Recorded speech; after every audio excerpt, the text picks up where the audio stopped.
How about now? We getting audio coming through now? Any better? Yes, no? Yes, nice. All right. What I was saying is, cool. We're making these bases. I've got a 35 or a 25 millimeter, and then I think a 32 millimeter round base for one of the larger minis that I've got. So I'm just going through and just removing the top so that we can take them and glue them down to this stencil material. The stencil material itself is translucent, so it allows some light to come through. So when we finish these minis, let's see, you can actually see the light coming through a little bit. When we finish these minis, the base that we're going to build for all of them is going to be underlit, and that'll allow it to be really cool and show off all the cool bones and stuff like that that we've preserved inside. So I just swapped out my X-Acto blade for a fresh one. I was just saying, without having my mic activated, that it is always safer to be using a sharp blade than a dull one, because a dull blade is far more likely to jump out of your cut and into your fingers, where all your precious blood lives, than a sharp one that'll give you more control. And we want to keep all of our precious blood inside of our precious body, because your precious blood is what makes your precious body nice and bloody, which is what we want. Alright, so I can see on the underside it's almost through. So I think one more solid pass should do it. If not, it'll at least... Oh, there we go. It's already starting to cut through. So at this point, you want to be careful that you don't push too deep in, because the actual thickness of the blade will cause the edge to distort. So you just kind of want to keep cutting. And ideally, what we're looking for is a nice clean sort of impression line on the bottom that we could actually flip it over and cut back down into. And that should free it up. And then we'll go around the edge and clean it up again.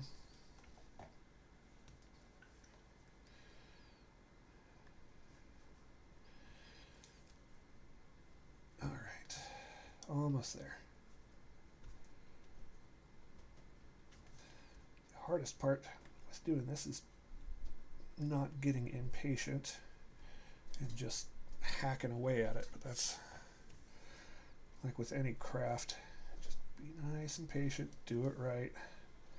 You'll end up with better results. Even though being patient sucks and is for total wieners.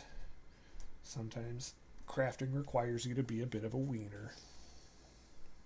Alright, so I can already see a few holes in there. That's looking good. So I'm going to cut down into the impression line, or at least score down into it here, and hopefully free up the edge.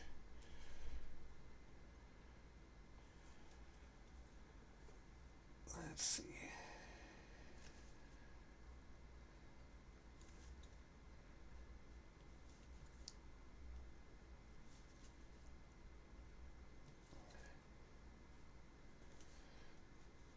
Go. That's not quite ready to pop off. That side's pretty loose. Do one more pass.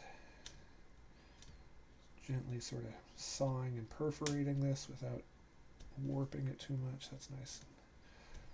Cut through. Looks like we got a little spot right there.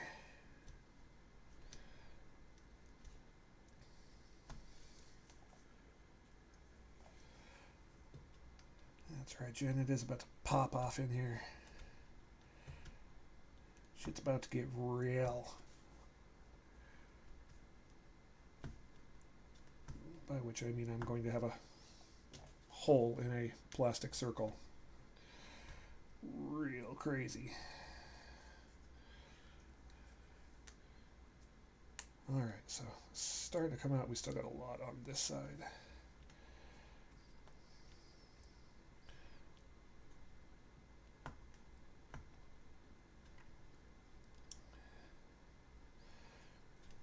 Keep it going. Keep it going.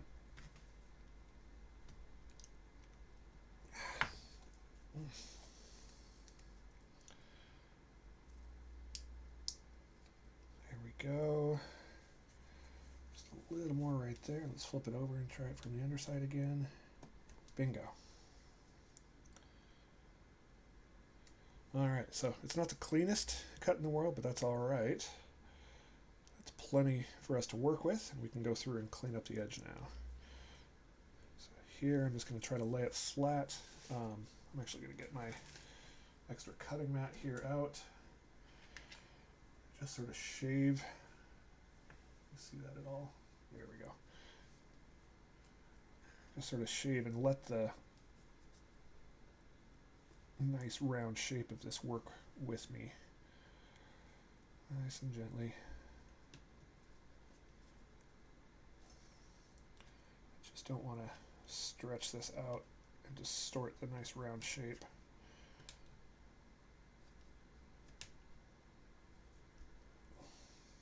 Just working on trying to get a nice clean edge on it. Come on.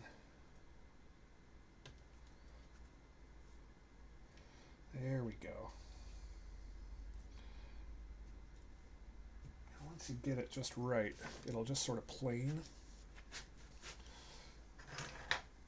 Let's try this again. See if you can see this at all.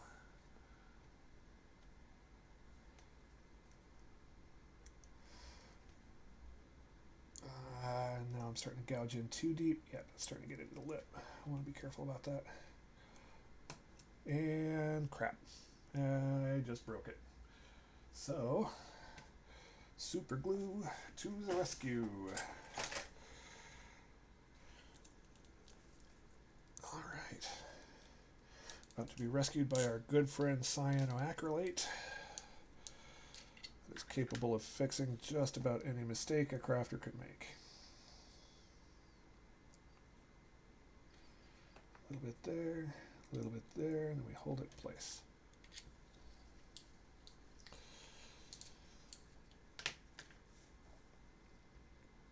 That's right, super glue is our friend. Super glue, hot glue, a little bit of duct tape. Nothing adhesives can't cover up. Alright, so I'm just going to hold that for a sec until that cures. And actually, I'm just going to let that cure, prop that up so it doesn't get stuck, and then I'm going to start working on the square base. So it's exactly the same process. This one's going to be a little trickier because these guys go all the way to the edge. I had a bunch of this size square bases without the slots in them, but I, for the life of me, cannot figure out where they've gone. Believe it or not, I may have too many miniatures, which was not a sentence I ever thought I would say out loud, but here we are. Turns out I've got a few too many of these guys, so that I just can't seem to find the ones I'm looking for until I'm not looking for them anymore.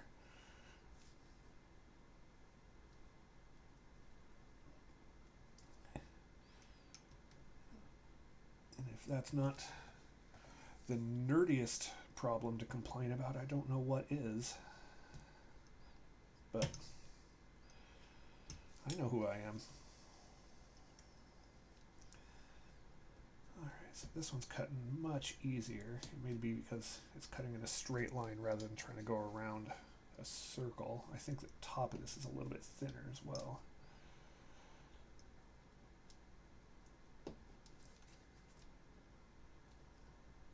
Alright.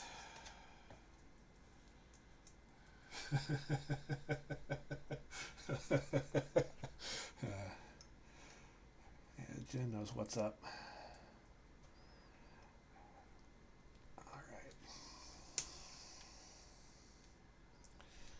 Man, the littles, the borrowers. How come we're not making a stealth game based on being a borrower? Because that seems like a real fun scenario.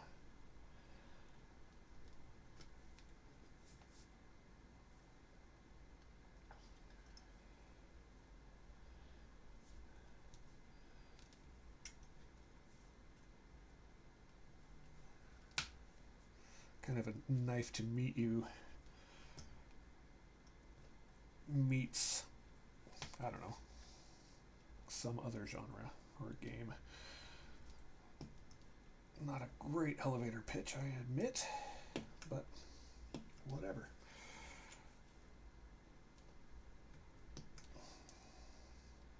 Let's take it to Kickstarter. Alright, is that ready to come out? Looks like there's still a few more cuts to make.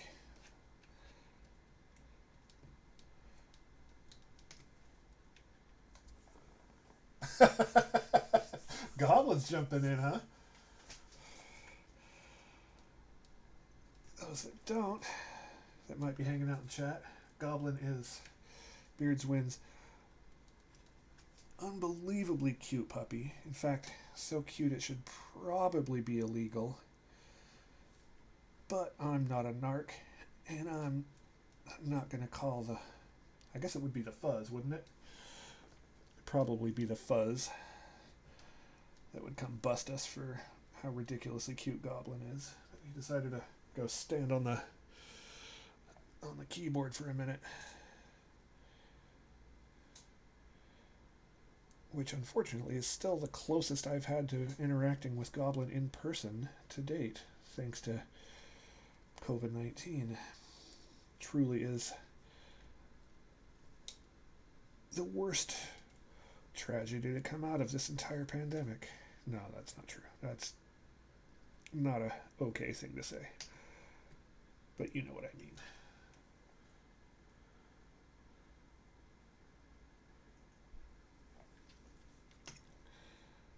Oh, great. Now Jen's accusing me of being a cop because I used the word narc.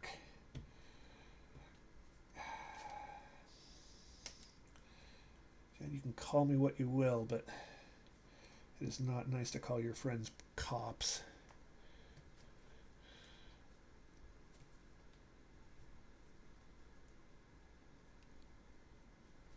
Okay. Almost there. Oh man, I want Goblin to come run around my yard. We need to make that happen. I'll stand 6 feet away and wear a mask. It'll be fine.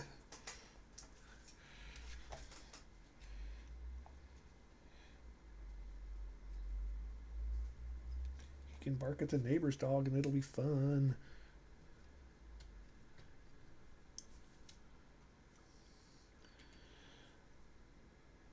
How's everybody doing?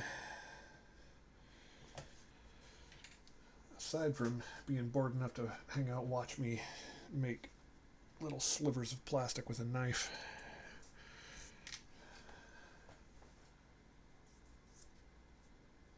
Man. You're knitting? Nice. What you knitting? Man, I want... Ooh, a sock. I like the singular nature of that sock.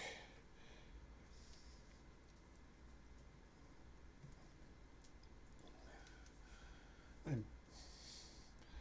did a bunch of work in the yard. Not this current weekend, but last weekend, and then did a bunch this just yesterday, taking my sort of weekend on a Tuesday,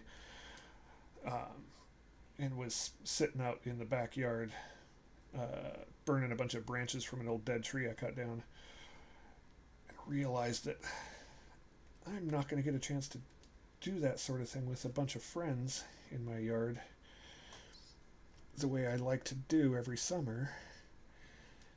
And it really hurt my heart, because that is absolutely one of my favorite things to do, is to have a yard full of friends hanging out. Do I got a veggie garden?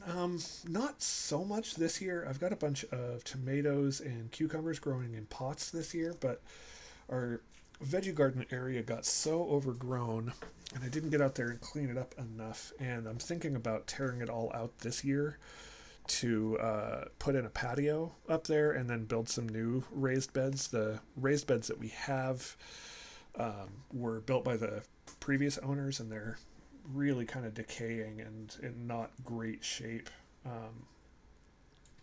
So I'm kind of holding off on doing a full veggie garden this year. I've got some lettuce and spinach growing in some pots in my window right now as well, but I'm not doing the full veggie garden this year.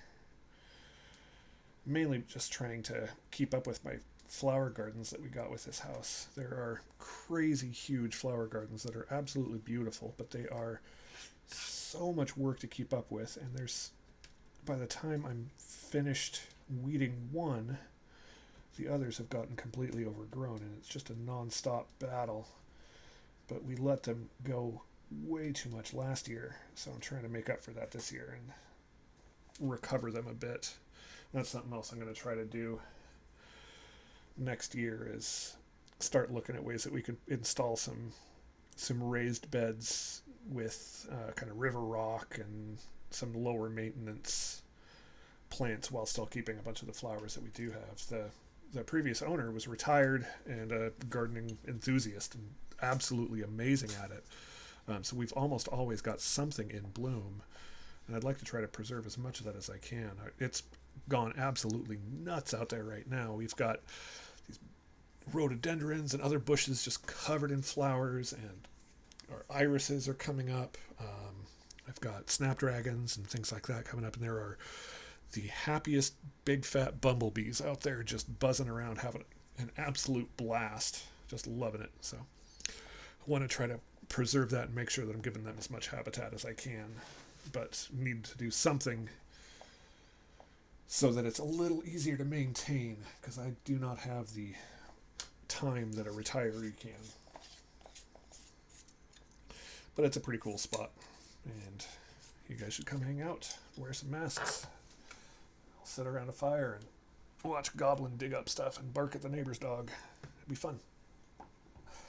Alright, so I've got these about cleaned up as much as I need to, I think. Let me shave that a little bit off. So I want to glue these down to the stencil material, but first I want to, kind of like I did here, just paint in a little bit of that blue, and I want to do it a little bit unevenly, so that you just get a nice effect and it doesn't look too uniform. So I'm just going to put a big glob of paint right there. Get my jar. This doesn't even require a particularly nice brush. I'm just going to fill a big area with paint. And again, it's going to be so filled with resin. And the resin's going to be tinted, and there's going to be little bones and stuff like that buried underneath the ice. So it doesn't need to be super smooth. I just don't want it to be too streaky and obvious and look like brush strokes. I'm just going to go over it. I'm going to get some water to thin this out a little bit.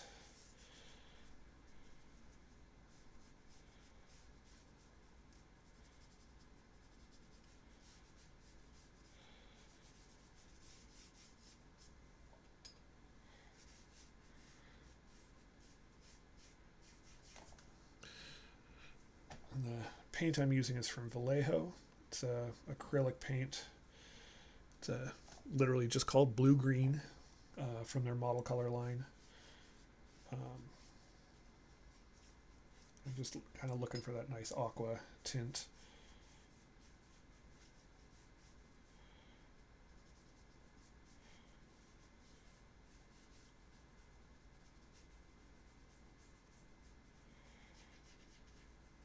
And that should probably do it. All right, so I'm going to let that sit aside for a little bit, let that dry. And while that dries, we're going to prep some bones, because we dig bones. So, because I'm me, I have giant piles of different bone miniatures that we can use for all sorts of purposes. So I'm going to pour some out. Whoa! This is a bunch of little resin skulls I got from a Kickstarter that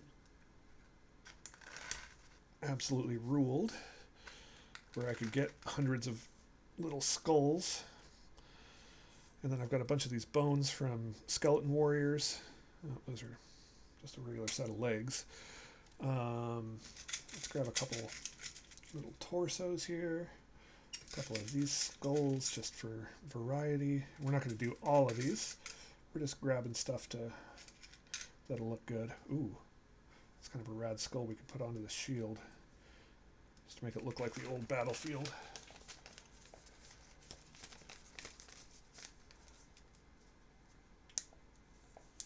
Oh man, yeah, Beardsman, you are not kidding.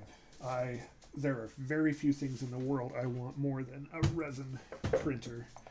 One of these days. I actually have a pressure pot that is scheduled to be delivered today. At some point, that should allow me to get better castings with the resin and molds that I have already. But if I were to have that plus a resin printer, I'd be able to make masters and make all kinds of cool stuff. I also have a ton of extra parts here, and this is not the one with skulls in it. This board out of the way. This got skulls. Where's my skulls? Who stole my skulls? No skulls there, of course. This must be my skulls. Oh, there's some skulls. I know I've got more than these, but these are really cool skulls. Where did the rest of my skulls go? I also bought a box of Games Workshop's skulls that they released a little while ago. Literally just called Box O Skulls. And oh, here they are. So many skulls, I couldn't tell where my skulls were. All right, let's just pile a bunch of those out in there. So these are great because it's not just human skulls. We've got like orc skulls and demon skulls and jawbones and bones on bones on bones. All right, that's way more bones than we're going to need for this. So let's put these back.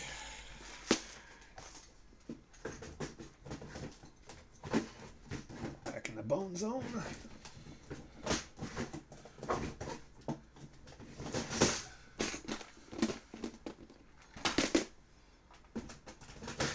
Oh, speaking of things that are showing up today, I also may need to jump off this stream at some point soon because I have a mattress that's showing up, which I am unbelievably excited about. For years, I've been sleeping on this crappy, hard old mattress that basically inherited from my grandparents and is not remotely comfortable. Before that, my wife and I were sharing a full-size bed with a pretty crappy mattress that we got. That was like a floor model. It was the cheapest one that they had in the store. So we finally splurged and bought ourselves a decent mattress for the first time in our lives. So hopefully that's going to alleviate some of the back problems and allow us to get some good sleep. And if not, that was way too much money down the drain. Which mattress did I get? I actually ended up going with the purple mattress. They had a big sale on for Memorial Day, so we hit that up and then had a discount code that we used to get us a little extra off. I've got friends of mine that have a Casper that swear by it. I read a ton of reviews, and this actually looked like it might be a little more breathable. I tend to get overly warm when I sleep, so I was hoping that was going to help solve some of that. All right, so for painting all these cool skulls, I'm just going to do a layer of Citadel's Ushabti bone. I'm not going to worry too much about primer or anything like that. These are all going to get embedded down into the miniature base, so they're not going to get rubbed and stuff like that too much, so it's not too big a deal if they aren't primed, as long as the paint sticks on enough for them to be under there and to show up under there should be fine. So I'm just going to go through and pick out my choicest skulls. Let's see, we got lots to choose from. Ooh, this is kind of a cool one. I don't know how well this is going to show up here, but we got this nice sort of decayed, nasty, like zombie head that would look really good under one of these too. So I'm thinking for this great big one here, it's going to be underneath. So these are all for this GWAR themed game. One of the minis is this really rare mini. It's the Kali god version of Slimenstra Hyman, the female performer in GWAR, that is actually laying or standing atop a screaming GWAR slave. So there's quite a bit of room on the base here, but a lot of it's going to be covered up by the screaming slave. So I'm going to put the shield about there, and maybe we do the screaming zombie face over here, and then we can cut apart one of these leg bones just to have another bone just to sort of breaking the surface of the ice.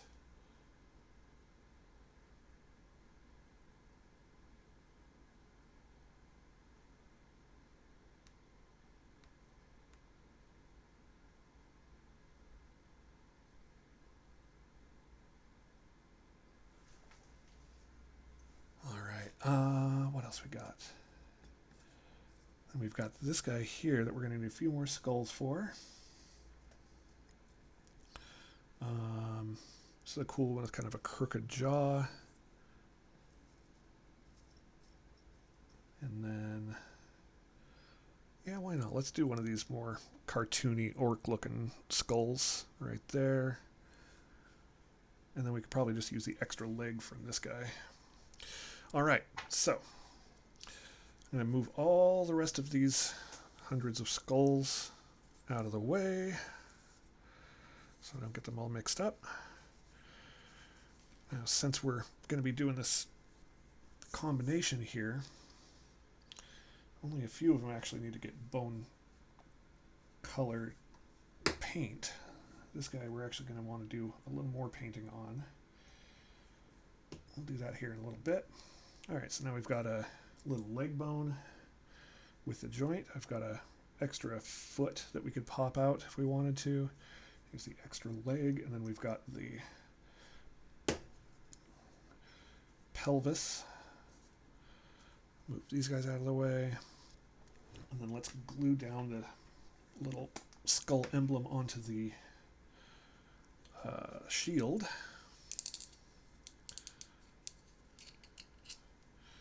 We're going to try to paint these guys before we actually glue them down. It looks like the paint's still a little bit wet on the stencil material. All right, this guy gets glued to the shield.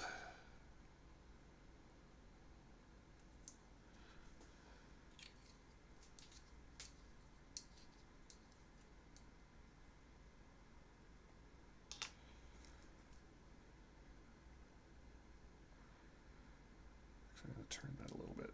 Looks a little more dynamic, kind of going against the grain. Hold that in place while the super glue dries.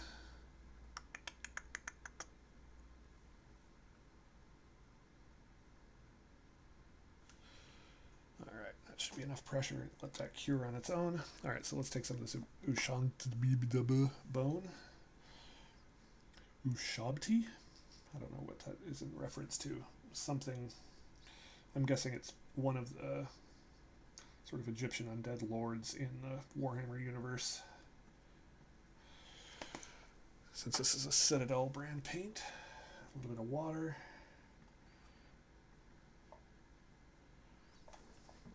We're not even going to be that careful with this. We just want to make sure that everything gets a decent layer. You can hardly even see it on this stuff, since it's already kind of bone colored.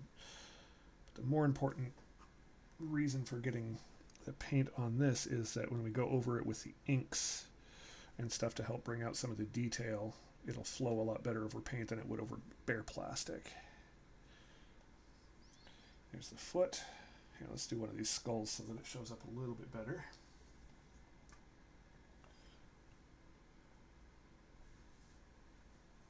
Well, that's really kind of hard to see on camera, but who would have thought it would be difficult to film a 3mm skull being delicately painted without obstructing it with my big clumsy fingers.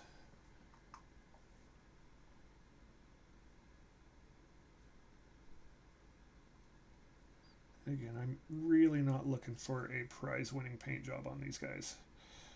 They're going to be embedded into the resin, so as long as they're nice and readable, they're going to be just fine. All right, now we got a human skull with this nice kind of cantered jaw. So we're just going to put a quick base coat down on these guys, let them dry, and then I'm going to run a layer of Citadel's contrast paint that'll basically act like an ink.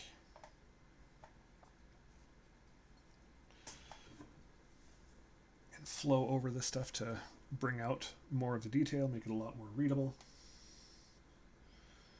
Alright, I'm getting paint absolutely all over my fingers, which is what we do around here. You've got clean fingers, you're not working hard enough.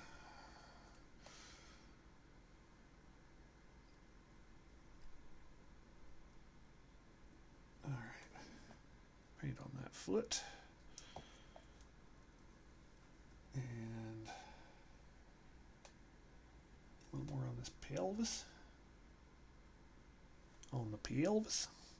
Now, I'm gonna be smart and actually try using my tweezers, see if I can get a little better grip on this guy, mainly so I'm not obscuring as much of it with my big fat fingers. Oops. That is what I was afraid of.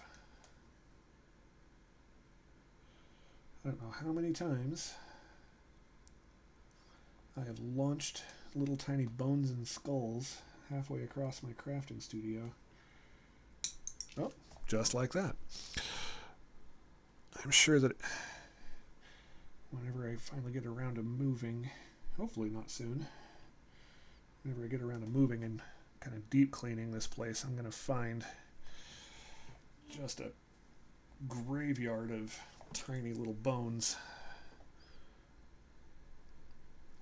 and little toy soldier guns and stuff like that from Warhammer, and little swords for D&D and stuff like that. Alright. So now we're going to let these guys dry. Let's see how this is doing. Yeah, it's still very wet. Crap. That's alright though. We've got more painting to do. So the next...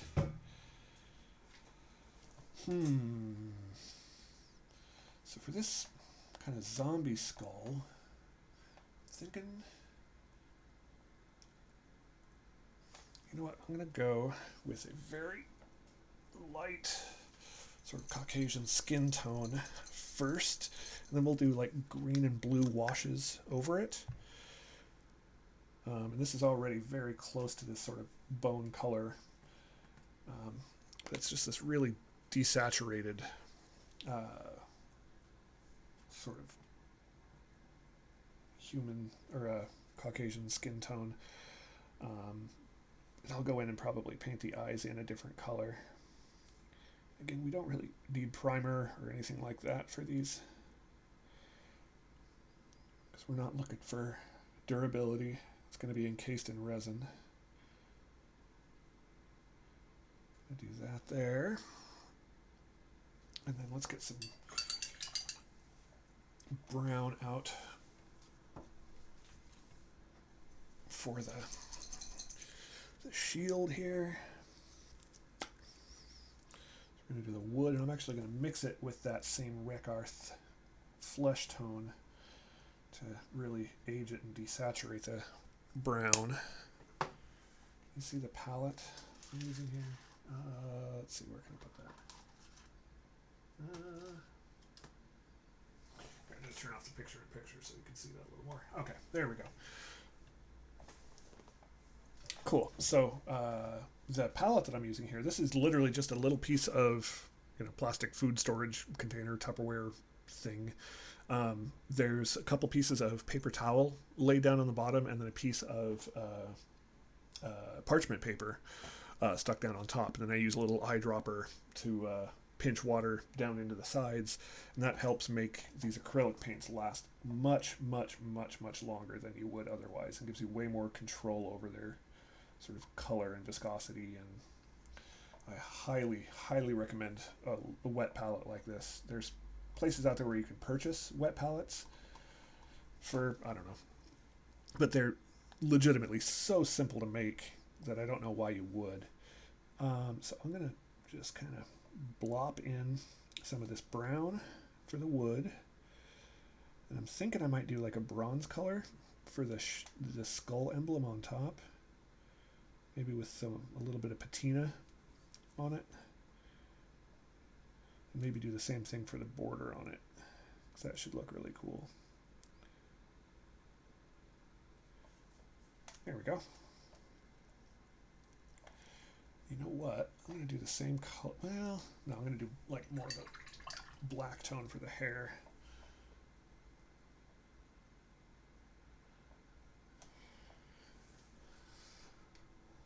Beardsman says that when the day comes, I do end up cleaning this place and finding all my bones and all of that I should turn it into some cosmic horror monster. It's honestly not a bad idea. Might turn into the most horrifying Katamari, but that's still pretty on brand. Alright, so I'm just taking a little bit of black paint for the sort of this face's hair, this head's hair, this severed head. Just kind of, I am just really glopping it on. This is not a fancy paint job by any means. We'll do other streams where we're actually trying to be careful with our paint jobs. But today is not the day. Because again, these are just intended to be decorative underneath the ice.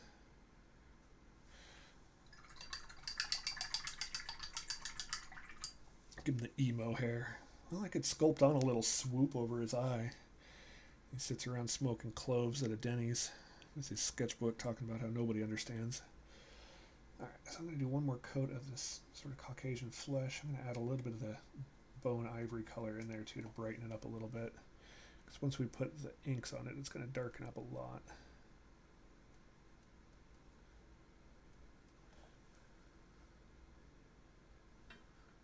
Oh man, holy cow. I just noticed, that's one of my favorite parts about painting minis, is you start noticing little details as you paint. They sort of just start emerging. But he totally has a little Superman spit curl that is very funny to me. So I'm going to very gently and carefully try to make sure that I can paint that, which gets us at least a little closer to that little emo swoop. Is that showing up at all? Maybe a bit.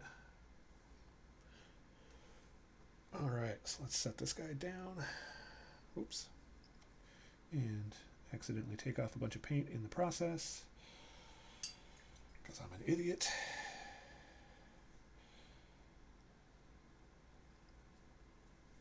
Alright. So we're going to do another test now. I'm going to grab, so this is contrast, Citadel's contrast paint.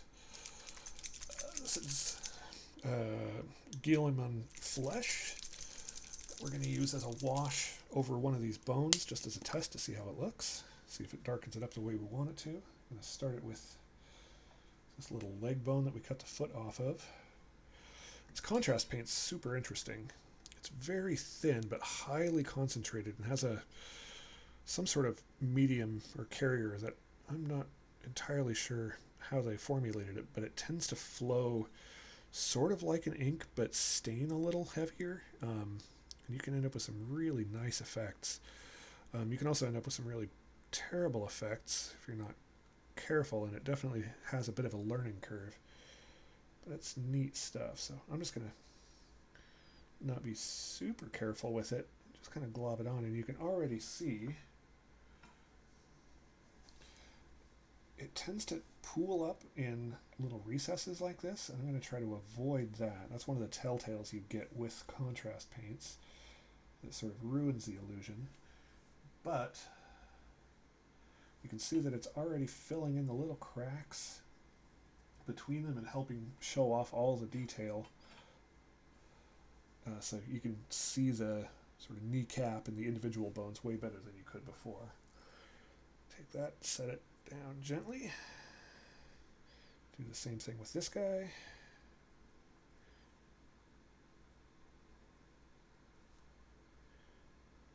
And I'm just doing a full coat over that, and it'll just sort of flow and settle down into each of the cracks and be thinner on the raised areas so that you end up with this nice sort of baked in kind of ambient occlusion effect. And it tints it all a little bit closer to this sort of dingy brown tone. And again, with contrast, you want to kind of go back and wipe it away on some of the larger areas so that you get a little more control over the flow and you don't end up with big telltales and pools in the recesses. But that by itself already looks way better. Let's see if I can get... Not bad. The brown is a little bit rich, but we'll do one more pass with another wash or ink to help knock that back a little bit. It's a little bit oversaturated for my taste. So I'm going to do this on the orc skull.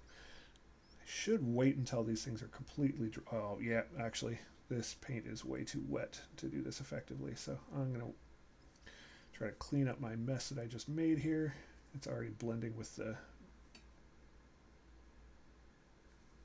ivory paint, especially where it was sort of pooling between the teeth and in some of those other areas. So, all right, I'm going to set that down. Lesson learned, being impatient.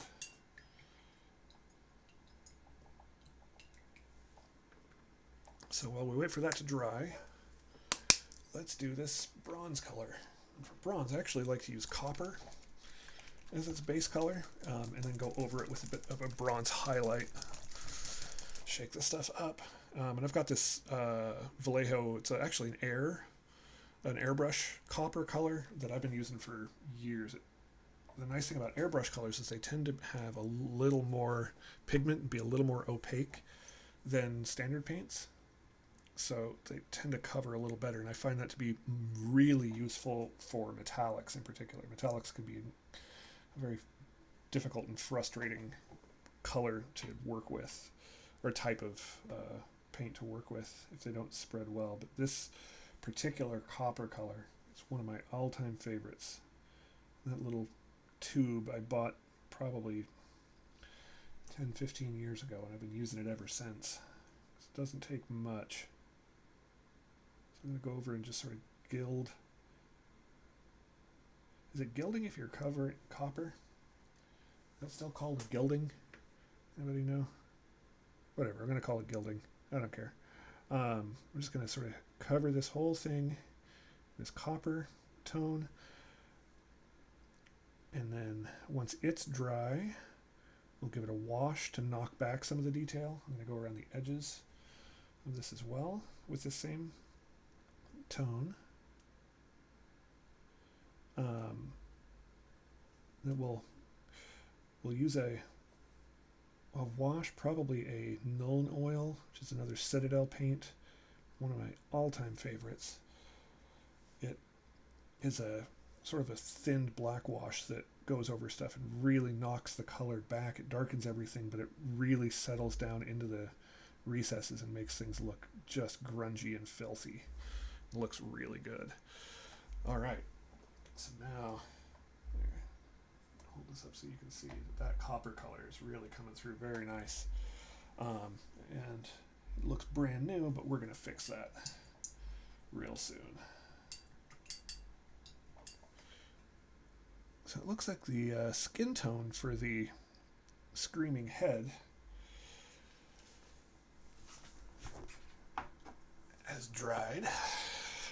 So we're going to use first the plague bearer flesh. It's so ridiculous how metal all of these colors are from Citadel, but we're going to use their plague bearer flesh contrast tone to just give the zombie head here just a real sickly cast. Following that, we'll hit it with the Drakenhof Nightshade. It's a blue Citadel shade, or a contrast shade that should give it kind of that frozen look too. So this, over the whole thing, is just going to make it look sickly and green and gross. And then once that's dried, we'll go in and color in the eyes before doing the rest of the blue. And then we'll want to do a little bit of gray over the hair to make sure that the individual hairs show up, because right now it's just a big black mass. All right, that was easy. That already looks way grosser, which is good. You want your undead to look positively disgusting.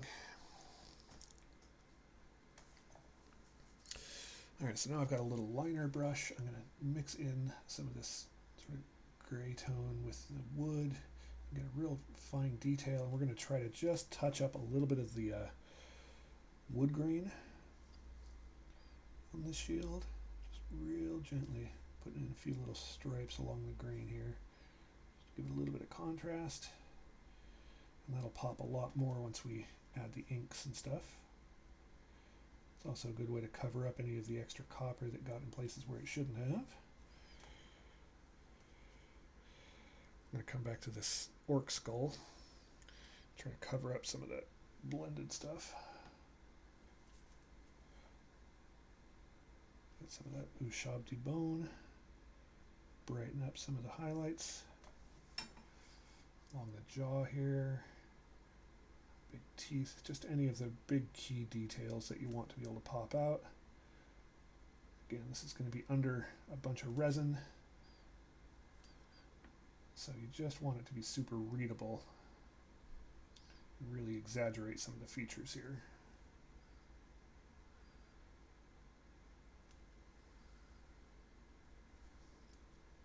All right.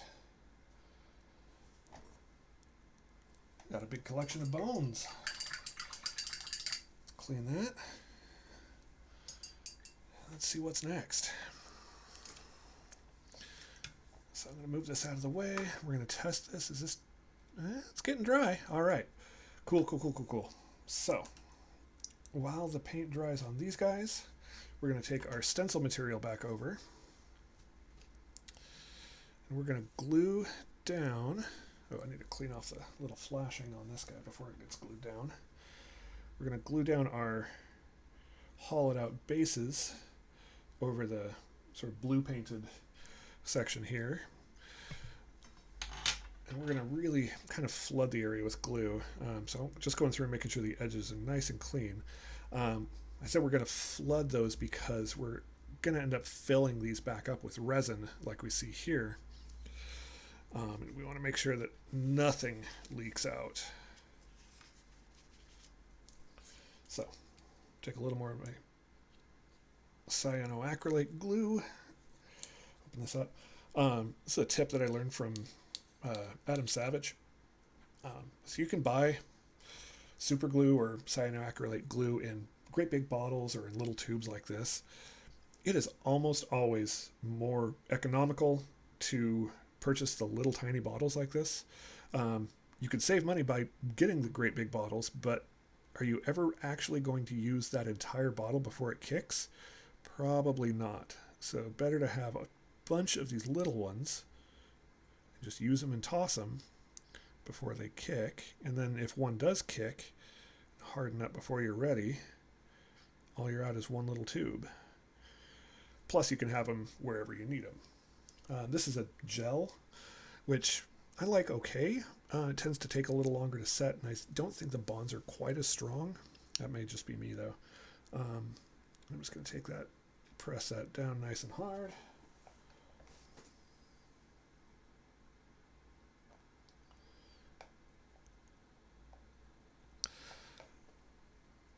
All right, and actually, I'm going to use one of these 1, 2, 3 blocks, set that down on top to hold it in place while I get the other one ready. These blocks are the coolest. They're useful for just about a million different purposes. It's nice and heavy, hold things down. They're perfectly square, so they're great for marking and gluing things together at right angles. Very, very handy. I got a little piece of fuzz or something stuck right there. I'm going to lift this guy up, put this one right next to it. Just a slight gap to make it easier to pull apart. And then I'm going to put this back on top of both of them to weigh those down. All right.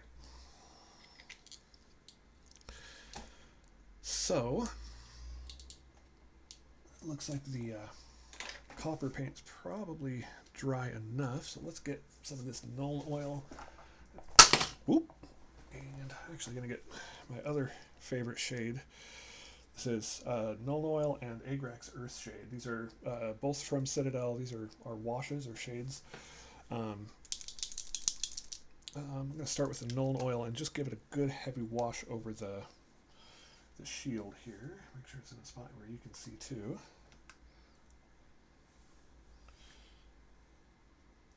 This stuff just flows right over the top and just really dulls everything, but it also fills in all the little cracks and recesses and details and makes everything so much more readable at this scale.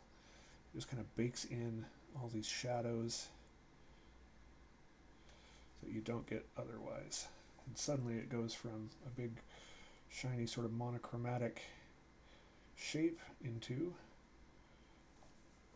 a much more visible skull on a shield. Ta-da! See, suddenly it's way more readable. So I'm going to let that dry, and then I'm going to go back. Ooh, flip it upside down on accident. Then I'm going to go back over it with the Agrax Earth Shade, which is more of an earth shade than the sort of black Nuln Oil. For the Nuln Oil, I'm only going to drop it, the zombie face into the mouth and the eyes and the nose.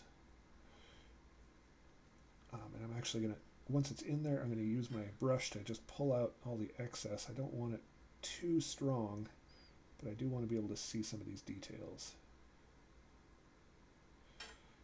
There we go. You can see how that's already starting to look like Doyle from the Misfits. Actually, that's... Holy crap, that's actually really funny for a GWAR game. I might have to paint this guy's face a little more white. Yeah, that's 100% what I'm going to do. Okay. I think the eyes on those two, I want them to really pop, and I might do them kind of a purple red. So let's take some of this Agrax Earth Shade, and we're going to do a little bit of flow over some of these other bones, so we get a little less of a monochrome effect on the ones that we did with the contrast paint. You get a little bit more variety to the tone. Yeah, that's nice. It's a nice dirty, grungy tone.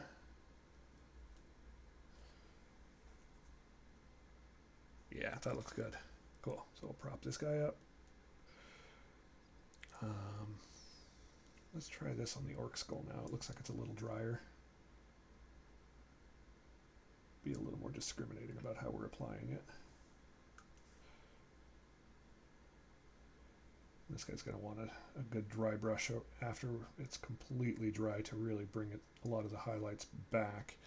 It's one of the things with doing these shades is it really mutes all of your detail and all of your color, so you'll want to go back with a layer paint or a dry brush later to bring out your highlights.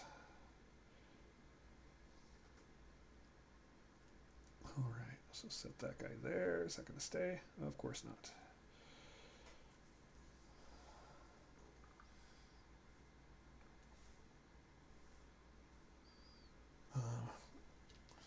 Grab some tweezers.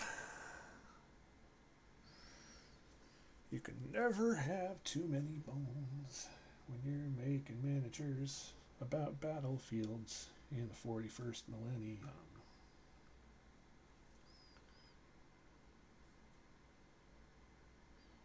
Here's a little song I wrote for you. It's called You Can Never Have Too Many Bones. Alright, just giving everything a wash. Let's wash our pelvis. Always good advice.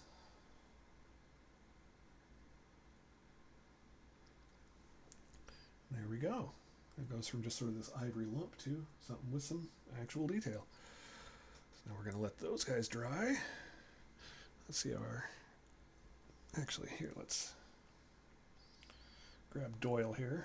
Let's do another wash with this stuff. This earth tone. All right. So now, let that dry. I don't know what we do next. Well, we let other stuff dry.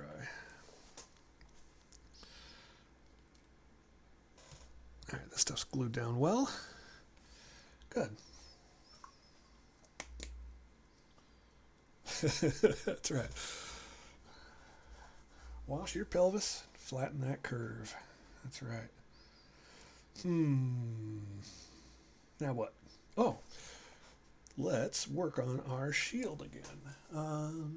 Where is my patina color? There it is. So I've got this totally great, I'm not even going to try to pronounce that. Yeah, I am. Nihilok oxide. It's basically a bronze or copper oxide color. It's one of Citadel's technical paints. And it's really good at that nice sort of copper greenish patina.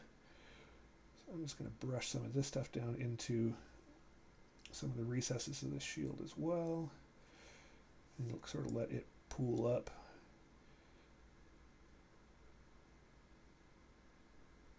I like this color. Dab a little off on the paper towel. Gloop, gloop, gloop. Gloop, gloop, gloop.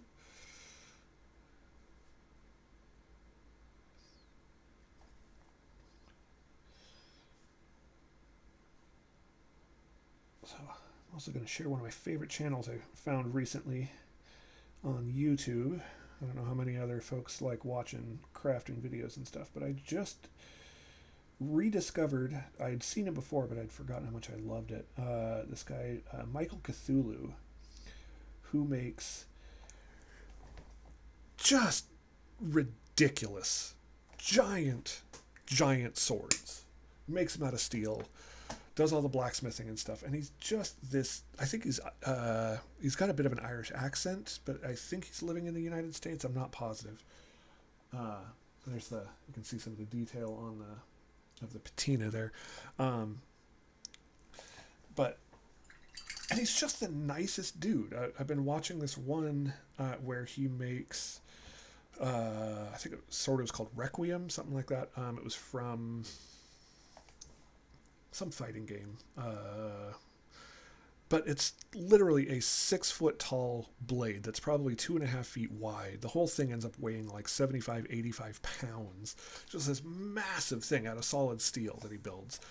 And at the same time, he'd found a couple injured baby birds that he's nursing back to health that are flying around and landing on his head. The guy is just a absolute druid. He's the coolest dude. The coolest human being, and I highly recommend checking out his channel when you're not watching Make It So, or Jen Vaughn's Big Dungeon Show, or any of the other awesome content that we've got available on the Very Very Spaceship channel, or on Very Very Spaceship's public access Twitch stream. Which, if you're not subscribed, you should remedy that because you are missing out on some ridiculously cool stuff. Anyway, now I've got that same ivory tone, that bone tone, and I'm going to I'm basically just dry brushing. So I'm getting my brush wet and then wiping it onto a paper towel until almost all the paint comes off, and then just sort of rubbing it over there so it just hits the highlights. And it doesn't show up super strong here yet, but I'm going to hit it with another brighter tone in a minute while these other guys dry, just to really bring out the detail without losing all the cool grime that we got down in the recesses. This guy's still a little bit wet. Let's see if we can pull this off. Yeah, I gotta be careful with this one. Yeah, that's just making a muddy mess. I'm being impatient again. Stop being a wiener.